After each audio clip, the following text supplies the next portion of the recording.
In your talks, you alluded to China's involvement in peace talks between Iran and Saudi Arabia. Can you speak more about that? And can you speak more about generally the relationship between Iran and Saudi Arabia? Well, the United States, by putting Russia, China, and Iran all in the same basket, and then adding North Korea to that basket, has successfully pushed Iran not only closer to Russia. Iran and Russia, of course, are traditional enemies, so this is quite an historical anomaly, but also fostered a strong relationship with China. China in the Middle East tries to have good relations with everyone. It doesn't take sides. It has a flourishing relationship with Israel, as well as with the Palestinians. And it presents itself as an advocate for diplomacy and dialogue. And that is exactly the role it played between Saudi Arabia and Iran, building on a process of reconciliation that was initiated by the Iraqis and pushed forward by the Omanis, and the Chinese picked it up and took it over the finish line. And much to everyone's surprise, it's turned out to be a lasting trend. The Saudi Defense Minister, Khalid bin Salman, has just visited the Ayatollah Khamenei in Tehran. And what is beginning to form in the Persian Gulf region is not the Israeli Gulf Arab American coalition against Iran that has been the basic objective of US and Israeli policy, but rather a coalition intended to balance Israel now that it has decimated the leadership of Hezbollah in Lebanon, invaded and occupied part of Lebanon, destroyed Syria as a functioning state, and deprived it of its self-defense, and of course engaged in a tit-for-tat war with Yemen, which is trying to enforce a sea blockade in support of the Palestinians against Israel.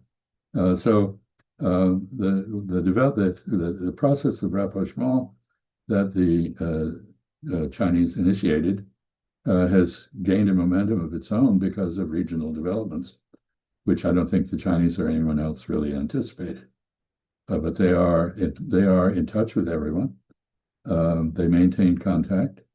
And as I've noted on several other occasions, although not at the community church, they believe in a fundamental principle of diplomacy, which is analogous to the military adage that one should never lose contact with the enemy. We see, because if you do lose contact with the enemy, you get surprised or you get flanked.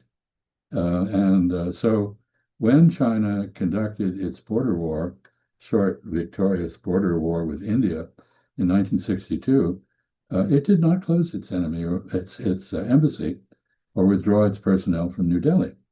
It believes that that war is when you most need to talk to the other side and sustain communication. It also did not close its embassy in Hanoi when it had a war with the Vietnamese in 1979. It kept it open. We could learn from this. We've taken a very different approach recently. So in the Middle East, in West Asia, the Chinese maintain cordial contact with everybody.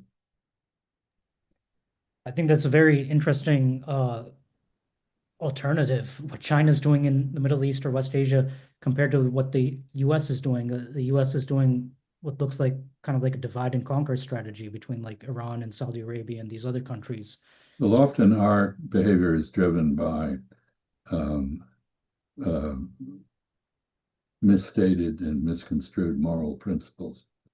I'll give you an example. When I was acting as Assistant Secretary for African Affairs at the State Department, there was a military coup in Nigeria, one of the great states of the world, a country destined for a very influential future. The State Department immediately demanded the withdrawal of the military attachés from Lagos, which was then the capital. Abuja is now the capital. We resisted at the Defense Department for the simple reason that the only people who knew the military coup plotters who were now in charge of Nigeria and able to make decisions were our defense attachés. So essentially, by withdrawing them, we were forfeiting all influence over the new government. I would argue that that's stupid. Anyway, the State Department won that battle, and we were duly blinded and severed from any understanding of what was happening inside the government in Nigeria.